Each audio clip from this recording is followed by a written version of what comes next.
special guest here. We had previous guests every single week. We talked about FUNEMPLOYMENT. We talked about the other crew members who were here, Roxanne, Kelly, Christine sat in for a few times. We had Dante and Adam too. Oh. And now we have a very special guest. Unfortunately, Christine is not here today, but we have B-Rad on the ones and twos. Hello. So yeah, we're here to fuck shit up. We're gonna murder. We're gonna murder. We're gonna murder. You want to introduce yourself? Just murder. Hi. Hi. Camera 1, camera 2. Hi. No. So what's your name? My name's Larissa Garcia-Baab. I'm a filmmaker in Austin. You know. But that's not your full name though. You have like 40 different last names. I am, as a Spanish woman. My name is Larissa Rosario Garcia-Baab Rodriguez Rojas Cunha. See, I wouldn't introduce her like that. I don't know any of those names. It's fine. Hola. It's fine. Hola. So what was ¿Dónde your... está la biblioteca? El Bono. El Bono, homie. All I know is yo soy muy importante. That's all I know. Oh, you are important. Thank you. But we're here with a very special guest. What was your... So we're here to discuss FUNEMPLOYMENT, the feature first, and then we're going to get into real fun questions. What was your position on FUNEMPLOYMENT? Like, what was your thing? Well, I think like a lot of us on FUNEMPLOYMENT, we did a lot of different things. You did. But I was initially brought on to co-write the movie with Christine when I was a tiny 19-year-old baby. And did you write like a draft of the script with her? So basically, the way that it went is she had, I would say, probably 40% of a script and some ideas for where she wanted to go, but she just needed a second pair of eyes. So I came in and wrote the other half of it, and then kind of filled it out. And then she and I went through and edited it together. And so, in post, or are you talking about the script? Yeah, the script. Okay, yeah. Right. And so, yeah, I would say, like, yeah, it was definitely a very collaborative writing experience between Christine and I. That's rad. And you wrote a draft with her, and you were part of the majority of not only set but pre-production. Yeah, I would say that for as far as pre-production goes, I remember she was like, I want to make a feature, I have this script, I think that's what I'm going to do. And I helped her write it, and we got everything together. I casted with her. I, sent out like... you did auditions with her? I did do auditions with her. Like, I remember every actor's audition. So Adam's audition, we talked about it when Adam was here. Yeah. And his audition, like, it was the first time that he auditioned, it didn't fit the character. And then he came back and did the audition and killed it. Yeah, we had another guy that was slated to be his character. Yeah. And, like, we were about to send out, like, the notice to him and everything. And then... Oh, it was already a done deal to cast him, the other guy. Yeah. Well, it wasn't done. Like, we hadn't told him anything. Right, okay. But you guys made up your mind. But then Adam was, like, a last-minute sort of addition, and he came in, like, 3 days after we had closed casting. And there was just sort of that, like, interesting quality where it's like it wasn't exactly what we were expecting, but it was something good. Yeah. So then Christine had him come in and read again with all of us, because the first time was just with her, because it was like a random, like, last minute thing. And we were all just kind of sitting there and we were like, yeah, okay, all right, I get it. Yeah. This makes sense. Yeah. But with being on set though, you weren't just scripty. No. You did a lot. Well, scripty was interesting because...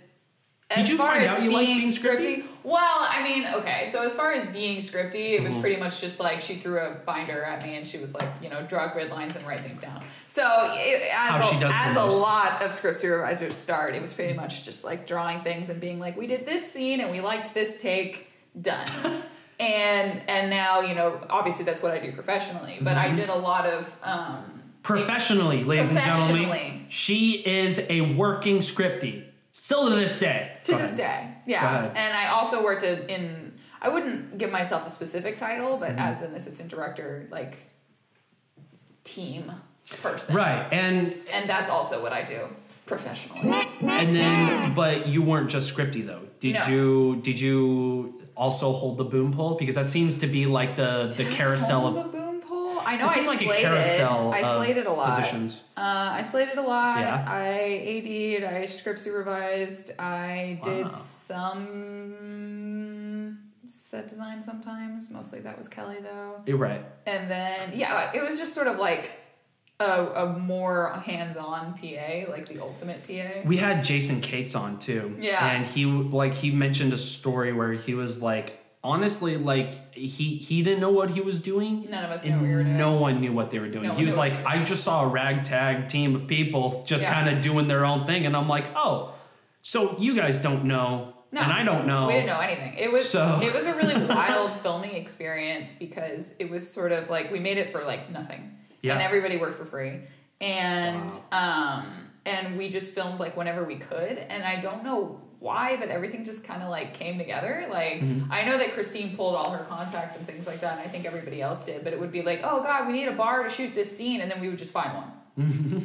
Oh, just call up somebody. Yeah, and they would be like, yeah, sure, you can come in. Wow. Yeah, it was wild. And we shot like whenever there was no schedule, and the crew constantly changed as to like who was running camera. Like I feel like there was no official DP. I feel like there were like 3 or 4 people on the camera at different times on different days. Yeah, and like I said, we shot on different cameras, different kinds of cameras. The red and the DSLR. And it was like my first feature experience when I just started getting interested in film at the tender age of 19. And oh my gosh, you're such a baby. I know.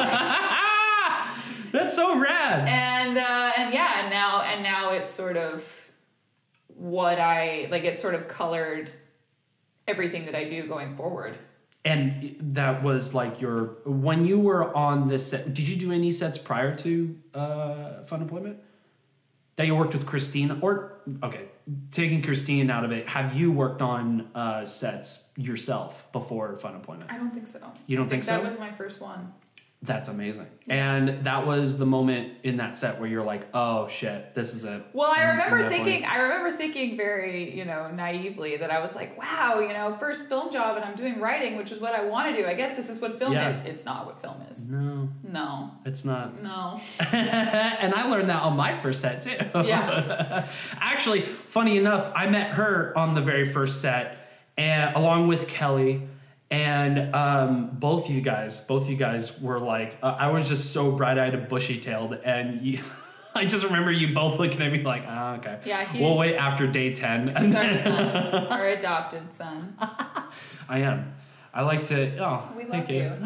It's the most precious man that's ever been born, ladies. Aw, thank you. That means a lot. Yeah. That really means a lot. Yeah. I don't like to think that I'm precious, much less just being a deer in headlights, though. Because I'm so confused all the time. And I just like to act like I know what I'm doing.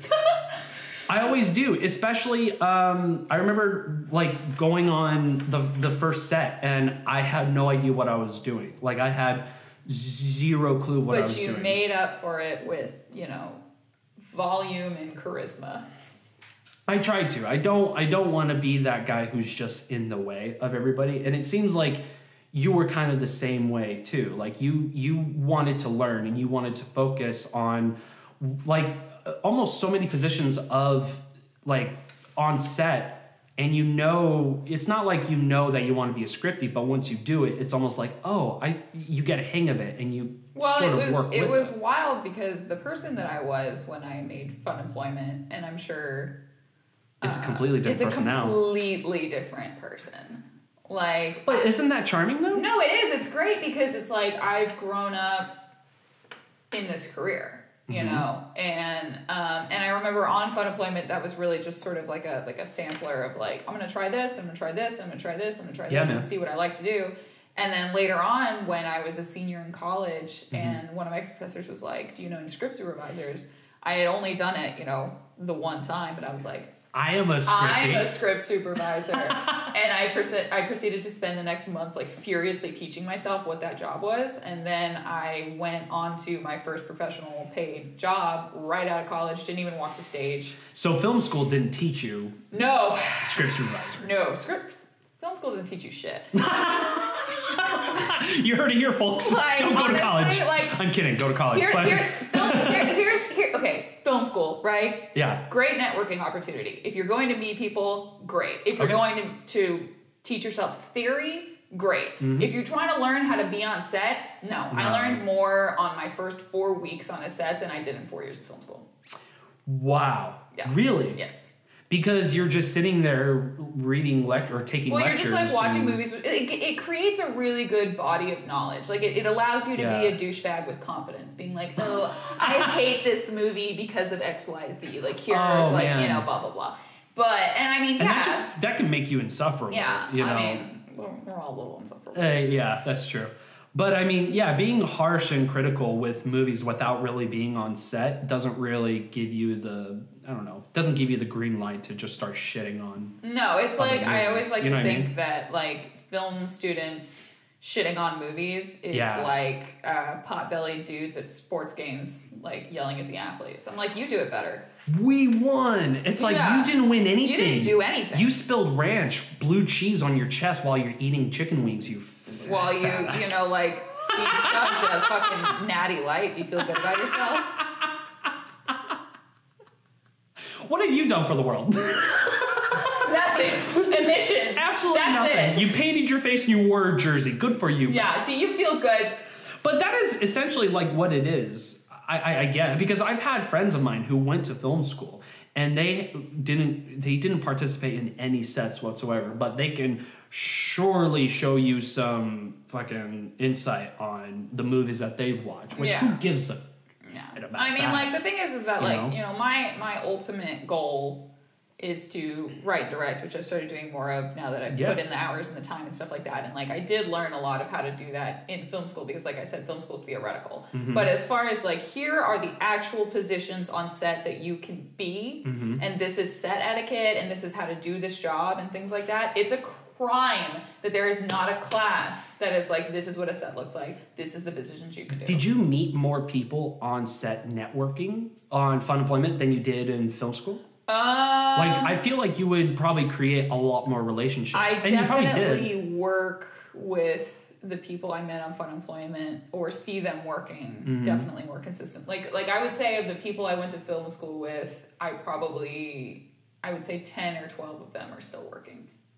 Wow. Yeah. Whereas in, the people I worked with on Fun Employment, it's almost everybody. Yeah, everybody. Every single person on set still works. Well, it's like the craziest story I feel like would be Roxy, because like Roxy was starting out on Fun Employment and now she's like now she's doing her thing on Roxanne moved to LA. Yeah.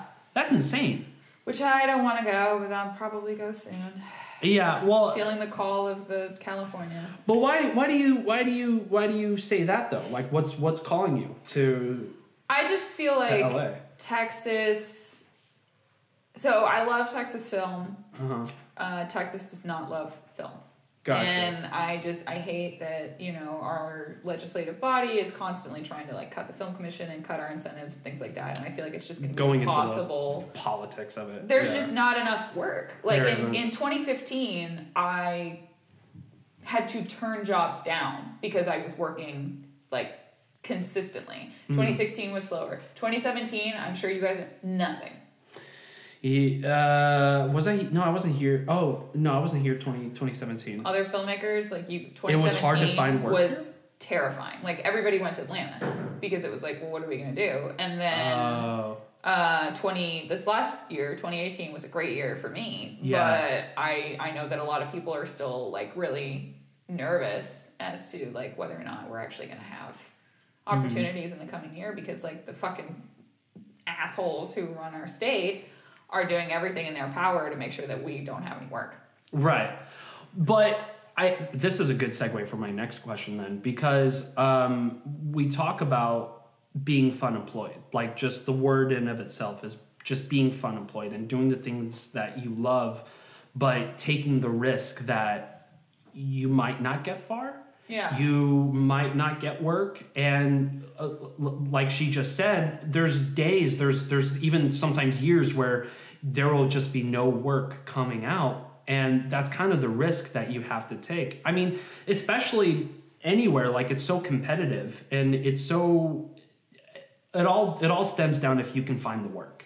If you can find the work, then go for it. But it's really hard, especially in this day and age when there's not many people who are willing to give the work, much less like places like LA, which is the hub of film industry work. But my question though is, was it that moment in film school where you got the job at FUNEMPLOYMENT and you were like, fuck this, like I'd much rather be here in the film industry than go, because you graduated film school? So I got 3 degrees. You got 3 degrees? I did. I got 3 degrees. My goodness, girl. Then they were all equally useless. Like, let me lay down the litany of my degrees. I got a degree in English. But she is full of knowledge. Full of useless knowledge that can't get me paid. I mean, I can tell you about 19th century literature. I'm a stoner and I have useless knowledge. That's all I have. That's all I have is useless knowledge. You, not to blow smoke up your ass, but please, you stop. But when I showed up to set, everyone on set I learned from, especially from you, because you presented the idea of continuity to me that I never really thought of. I barely knew the word continuity. Let's just say that.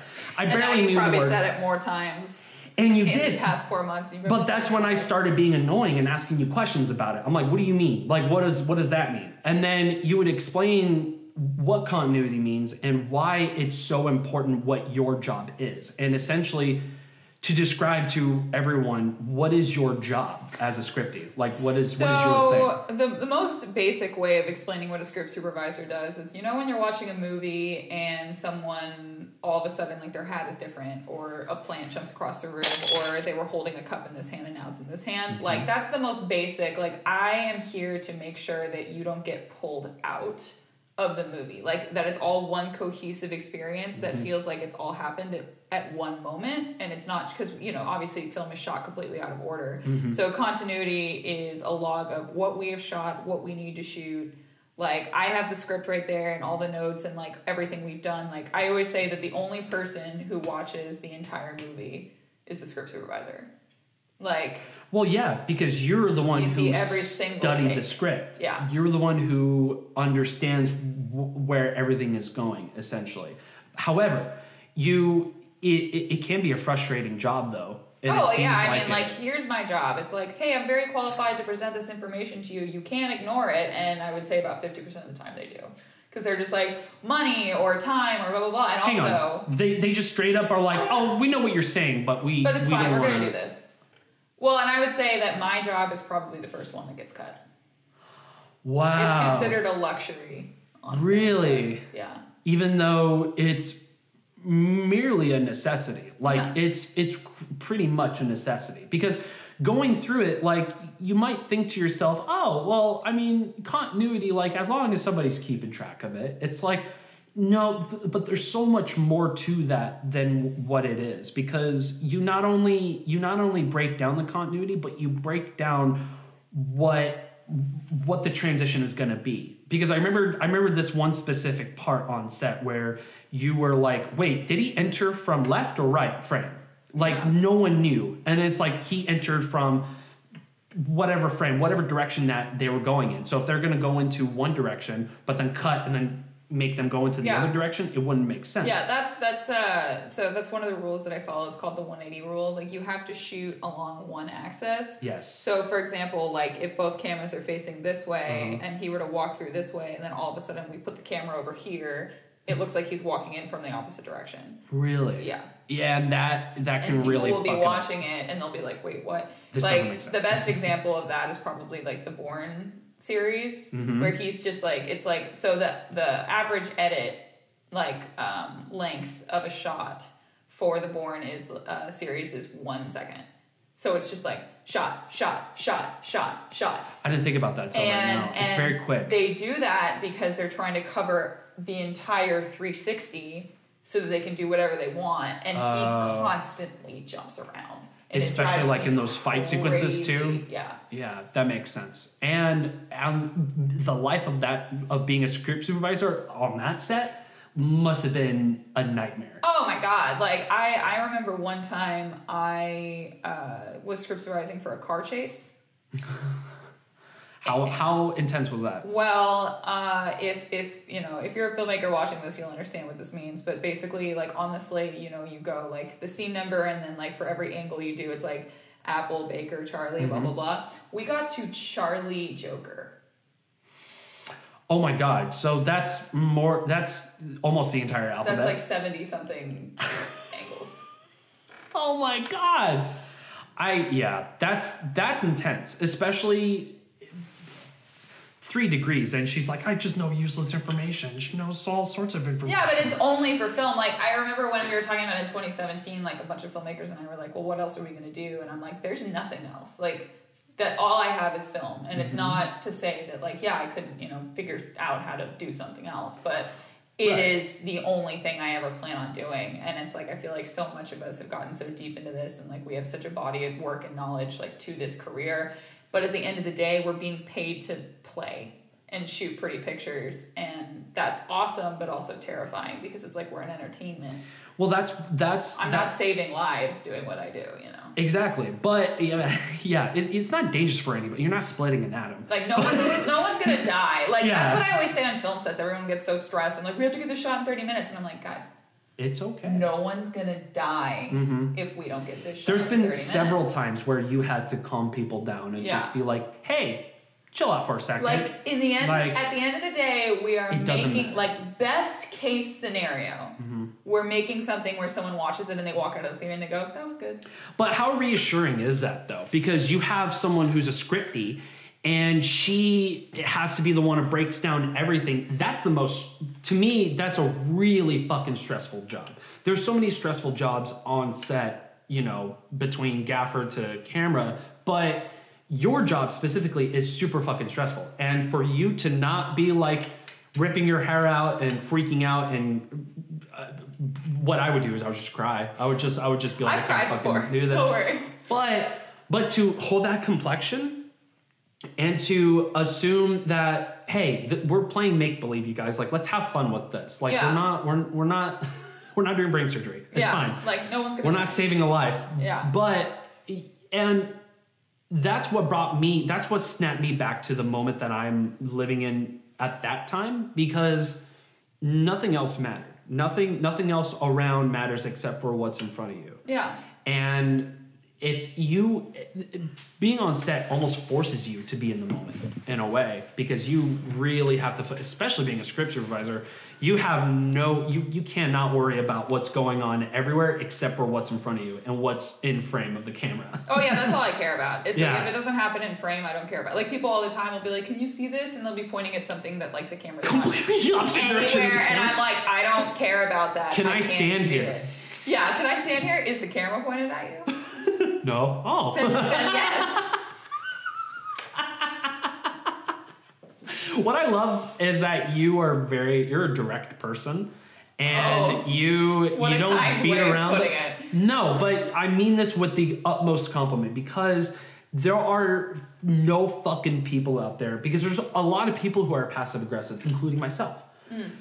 You, on the other hand, if something's wrong, you're like, something's wrong. No. I just start screaming. Like, I just have something's a button wrong. that's just we gotta like stop. An alarm. Yeah. Completely straight face, but I'm just like.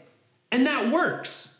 Especially in the job that you have, because honestly, like, if I ever become a director, you just said if I ever become a director. Oh, if I ever become direction, I think I'm having a stroke. But even because if I know that I would be shooting that shot, if a script supervisor came to me and be like, hey, this is not the way it's supposed to be, then it's like, oh shit, okay. Just take the piss for a second. You know what I mean? Like, just take in the information and what it's given to you. But there's so many people out there, apparently directors, who are like, oh, I'm just going to listen to 50% of what the fuck you're saying. Like, so cool. the thing that's frustrating about film is, the reason I love film so much is because it's a collaboration. And when I direct, or when I AD, or when I do anything that's sort of in a position where you hear a lot of voices, The exciting thing to me is like, okay, we have this plan, and then someone who has a body of knowledge and experience comes to me and they say, here's a better way to do it. I'm like, fuck yeah, like, let's do it, you know? Right. Like, I want to hear that. And so often, film, because it is an art form, becomes a vanity project for someone, or it becomes about them instead of it being about creating the best piece of art. And so basically the reason people don't like to listen to script supervisors is because all we're telling you is what's wrong with what you're doing. And nobody likes to hear, you know, negativity all day long, but like if you're experienced and you've worked with script supervisors and you've worked as one, you know that all we're trying to do is make your movie make sense at the very basis of everything. But if you're inexperienced, or there's a certain way you want to do things and I'm telling you you can't do that, then they don't want to hear it. You know, I've dealt with a lot of egos. Yikes. In that regard. Well, because you can't be selfish, even though like it's your own project. A lot of people are inherently selfish, and especially like people get into film for the wrong reasons. They get into film to, you know, make their project, not make the best project. That's the key difference. Is if you want to make the best project, see, even it baked his noodle, and like that is something that you never really think about, or that occurs to you because you think to yourself like, well, I do want to make the best movie, but this is my movie. Yeah. So if you want to make the best, it's almost like a catch-22. If you want to make the best movie, you got to start listening to some fucking people. Oh yeah, no, you got to hire the best people to do the job, and you need to listen to them. And the thing that frustrates me about a lot of directors is like, yes, you know, you have the vision and you're here to steer the ship, but literally the director's job is twofold. Yeah. Decisive decisions and art in the face of compromise. That's what directors do. And yes, you know, there are certain things you want to do, but you have to be able to, you know, someone comes to you and they're like, oh, you know, I know you wanted to do, great example of this. Okay, in Raiders of the Lost Ark. Yes. I know that. When he's having that sequence where he's chasing after Marion, and that guy comes through and does all those ninja moves and blah blah blah. They had choreographed an entire fight that day. But you know, the lead, he had broken a rib, and he was like, I can't do it. I just simply can't do it. And Steven Spielberg was like, just shoot him. And now it's one of the most iconic scenes in action cinema. It is, because he was in the original script. He was going to fight him. Came to him and said, I simply cannot. And Steven Spielberg was like, okay, well, let's think about this. And they collaborated, and they both came up with that idea together. And the comedic timing with that scene, that was such a perfect scene. And it's perfect, and it's hilarious, and everybody talks about that. It's so Indiana Jones. And it wasn't supposed to happen. Exactly. So, and that's the best part. And that's why Steven Spielberg is a good director, because there's, you know, in the litany of reasons he's a good director, but like he's able to look at his scheme and be like, okay, this is what the situation is. This is the best way to stay true to my vision and also take into account what you've said to me. Fucking amen. Yeah. And most people should approach it that way. Yeah. But some don't. You shouldn't just like, you know, no lube through the situation. just to get yours. Roll your sleeves up and get roll your sleeves up. Movie like And but the thing that I'm trying to ask is, were you trying to ask something? I was. We just had so many tangents. That's what this podcast is all about. No, we're just talking. That's what podcasting is all about. It's just nothing but tangents, and you know, we're having fun with it. Tangents, trademark. Yeah. And trademark tangents. Trademark tangents. Good band name. It's a good band. But what was I gonna ask? Damn it. So when you got into the film industry, did you have in the back of your mind that you want to do this full time? Or did you have in your mind, like, I don't know, like, did you have doubts about yourself? Basically, I knew, so I'm dyslexic and dysgraphic, so I couldn't read or write until I was about 11. And fucking I didn't know that. Yeah, and so by the time I learned how to read and write, it was all I wanted to do. Like, it was all I wanted. So I just devoured books. I wrote all the time, blah, blah, blah. So I knew I wanted to be a writer. Yeah. Because I hadn't been able to do it for so much of my life. I was like, this is what I want to do. So I went to college to get an English degree thinking, I'm going to write novels. And that got so boring. And then I went to... I thought I was going to write novels, too. Everybody thinks they're going to write novels, and then they realize how much fucking work is writing a novel, and it's like, I hate this. Yeah. And so I went to theater, and I really loved theater, and I still do theater to this day and stuff like that. And how old were you when you first got into theater? 21. 21? 20. 20? Okay. 20. No. 18. You were 18. I was 18. So this was after film school. No, this was film school. I started in English my first year. Yes, that's right. And then I also did theater. Uh-huh. And then I actually didn't go to film school until I was a junior. Oh, really? Mm-hmm. So, but you still did do film school for 4 years. I technically did it for 2.5. 2.5. But I crammed 4 years worth of film school I education. see, which is why you have those 3 degrees. Which is why I have 3 degrees. You're like a triple threat, man. Yeah, English, theater, film, all equally useless. But no, that's not the case. No, I mean, I love it. And it like, the reason I went to film is because somebody saw one of my full-length plays that I had written and directed, and they said, this is a feature. Like, this reads like a film.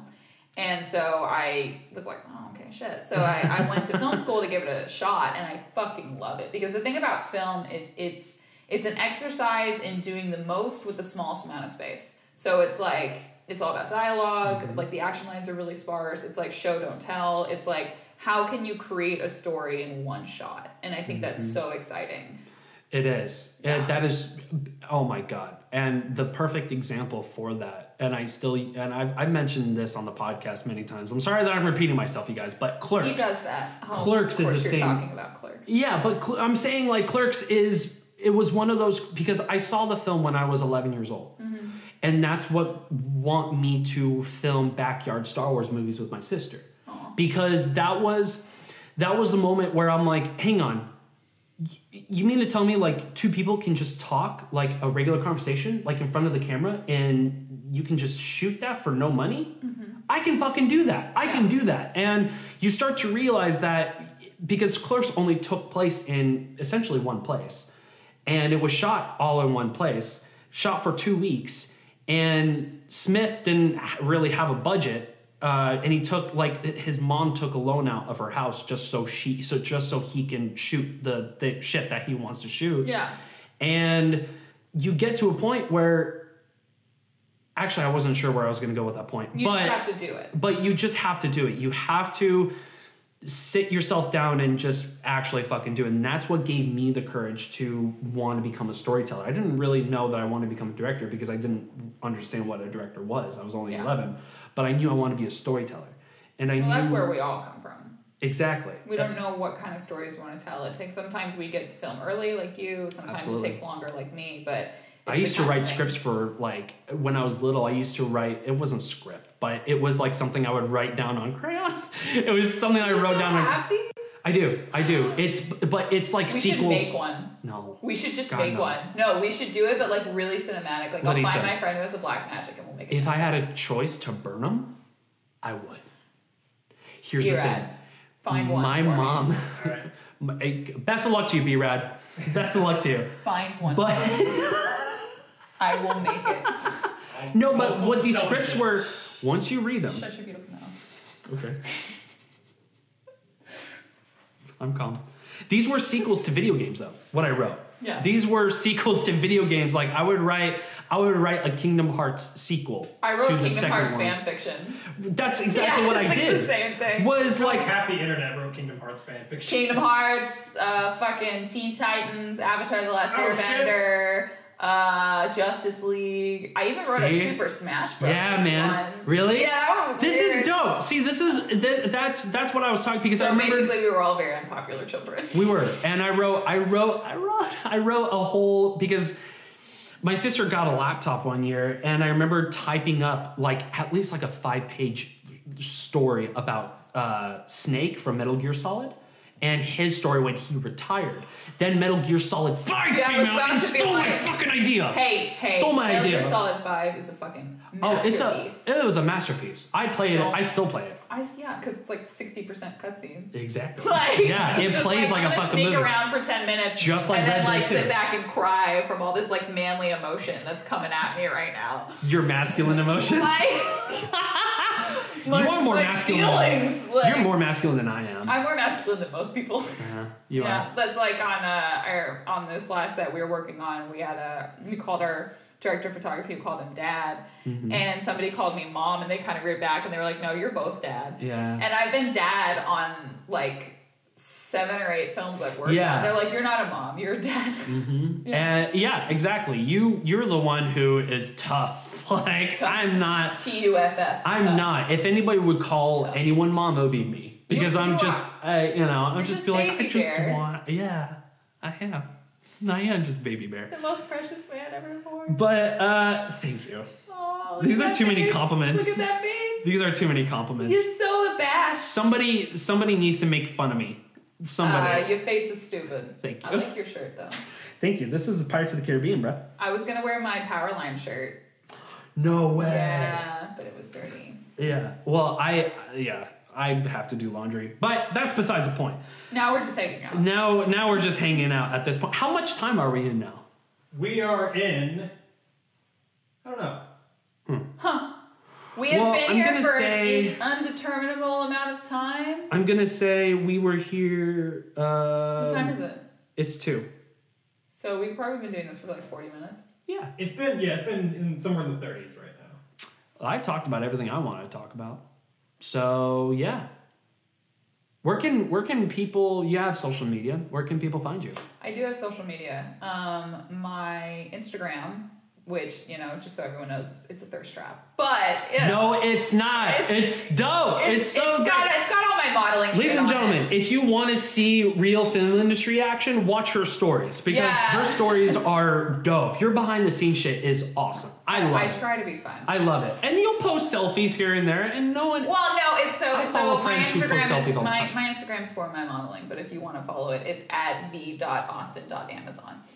See? The Austin Amazon. It's my brand. Do you have a Facebook? I do have a Facebook. Larissa Garcia-Baab. Larissa R. Garcia-Baab, actually.